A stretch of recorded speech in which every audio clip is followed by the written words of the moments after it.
Bienvenue pour cette nouvelle séquence des paroles de la vie éternelle avec Marc Joseph. Nous sommes aujourd'hui le 8 août 2023 et encore un jour de grâce avec Jésus-Christ. Jésus-Christ est avec toi comme il l'a promis. Je suis avec toi tous les jours jusqu'à la fin du monde. Donc, c'est un jour de grâce. 8 août 2023, c'est un jour de grâce avec Jésus-Christ. Je ne connais pas, je me répète toujours, je ne sais pas ce qui va arriver chez toi, je ne sais pas ce qui va t'arriver cette journée, je ne connais pas les événements que tu vas rencontrer, mais je sais une chose, c'est que Jésus-Christ est avec toi aujourd'hui, parce qu'il a promis de l'être tous les jours, jusqu'à la fin du monde. Souviens-toi et n'oublie pas cela.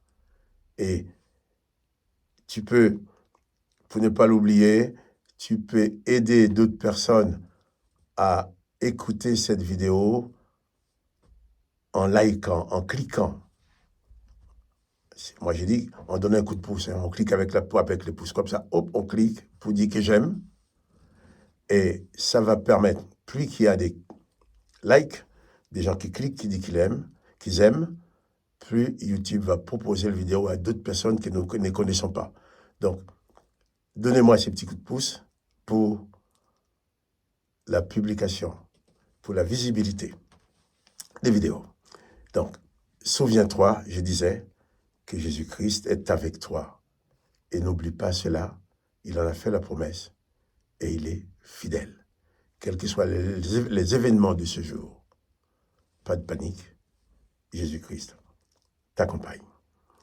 Je vais continuer avec toi la lecture de l'évangile de Marc. Dans Marc 11, à partir du verset 27, hier matin, j'avais pris le temps de parler du pardon, le pardon. J'avais bien expliqué que le non-pardon, le fait de ne pas pardonner à quelqu'un, c'est l'une des actions la plus dangereuse pour notre foi, la plus dangereuse pour l'exaucement de nos prières. Car quand tu condamnes quelqu'un, tu te places dans la même condamnation que lui. Jésus dit, si tu ne pardonnes pas aux autres, les Pères ne te pardonnent pas non plus. Donc à chaque fois que tu refuses de pardonner à quelqu'un, tu réveilles tous tes anciens péchés qui vont te frapper dans la figure. Ils vont paralyser ta foi. C'est pour ça que Jésus dit, quand tu pries, il faut croire que ta prière va être exaucée et, surtout, si en priant, tu te souviens qu'il y a quelqu'un à qui tu n'as pas pardonné, il faut pardonner. Et je reviens sur ce pardon parce que c'est une extrême importante. Il y a des gens qui disent, moi, oui, j'ai du mal à pardonner. Si tu as du mal à pardonner, cela veut dire aussi que tu as du mal à recevoir le pardon. Donc, pardonne au même titre que tu es pardonné. Jésus-Christ est avec toi. Jésus-Christ est le promoteur de la grâce. Sois donc comme lui, promoteur de la grâce. Jésus-Christ est un distributeur de grâce. Sois donc comme lui, un distributeur, distributrice de grâce. Ça, j'insiste dessus. Nous allons continuer la lecture de Marc, chapitre 11, verset 27 cette fois-ci. Je vais lire. Ils se rendirent de nouveau à Jérusalem, Jésus et ses disciples bien sûr.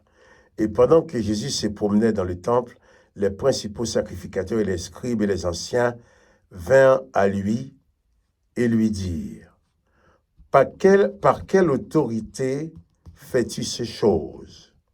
Et qui t'a donné l'autorité de les faire?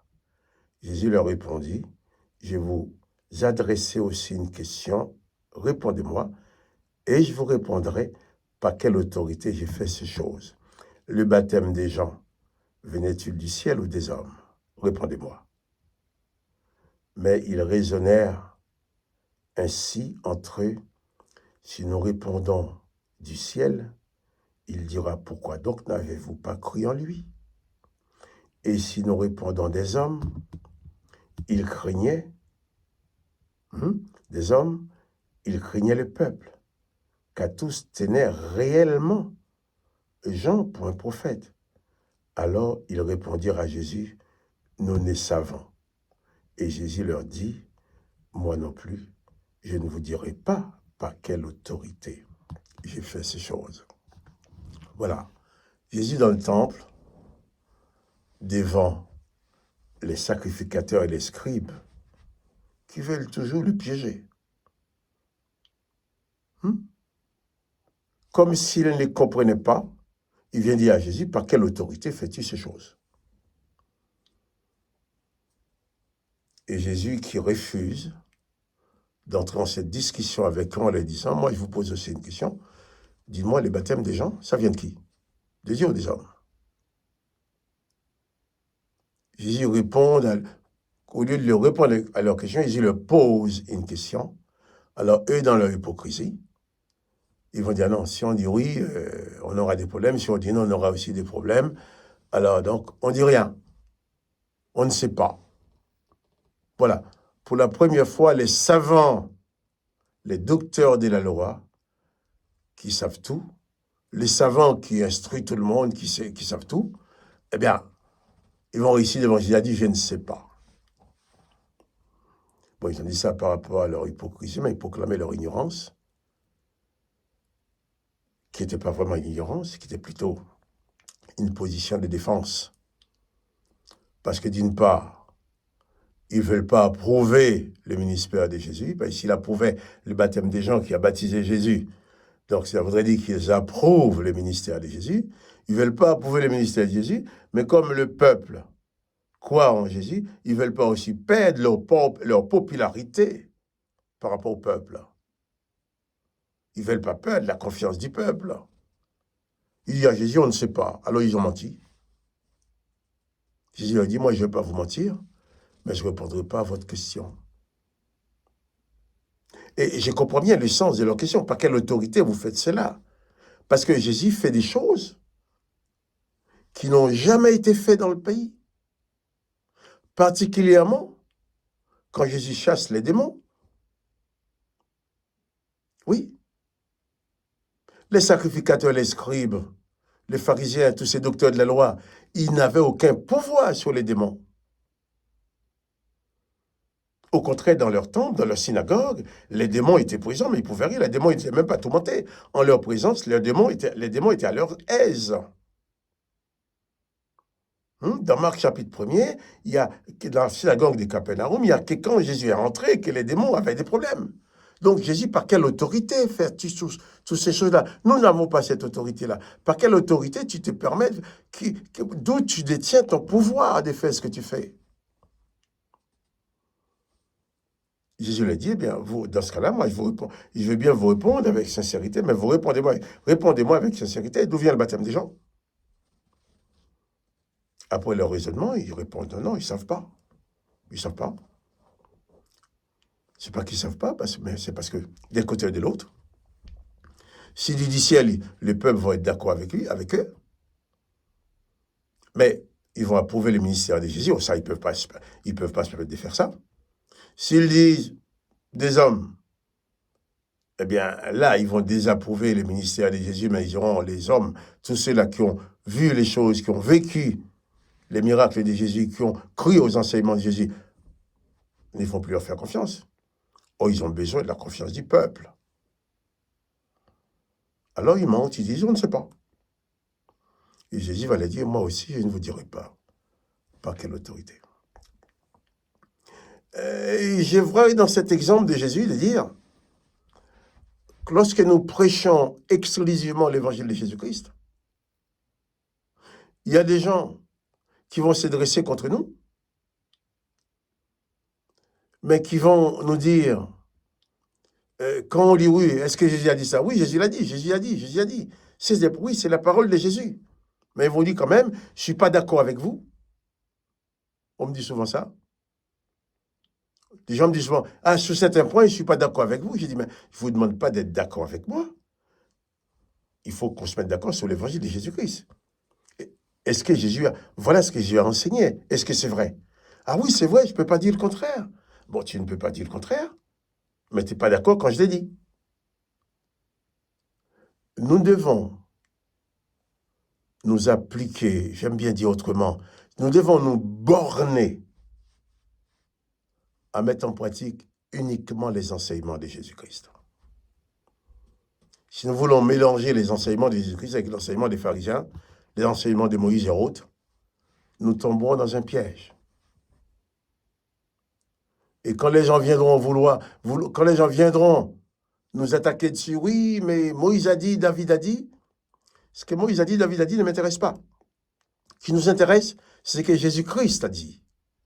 Parce que si ce que Moïse et David et Élie et autres et Samuel avaient dit était suffisant pour notre salut, Jésus ne serait pas venu.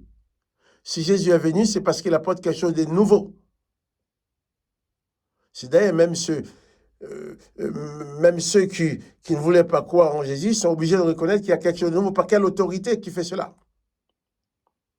Donc, ne cherchons pas la discussion, la dispute avec d'autres. Ça ne sert à rien. Mais bornons-nous à suivre Jésus-Christ qui est le chemin, la vérité et la vie. Il a dit, nul ne vient au Père que par lui.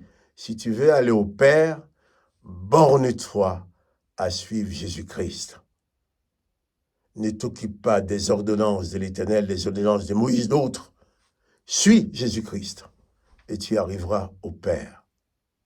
Et c'est Jésus-Christ qui te dit, je suis avec toi tous les jours, jusqu'à la fin du monde. Et si Jésus est avec toi, la victoire est avec toi, la grâce est avec toi, le pardon est avec toi. Que le nom de Jésus-Christ soit béni. Que ta journée soit dirigée par la présence du Maître dans ta vie, à qui tout pouvoir est donné. Rien n'est impossible à celui qui croit en Jésus-Christ. Donc, quels que soient les événements, pas de panique. Jésus-Christ est avec toi. N'oubliez pas de me donner un coup de pouce, liker, pour favoriser la publication de cette vidéo. Que le nom de Jésus soit béni. Que toi aussi, tu sois béni. Quant à moi, Marc-Joseph, je te dis à demain. Avec le même pouce. À demain. Pour une autre séquence des paroles de la vie éternelle. Sois béni.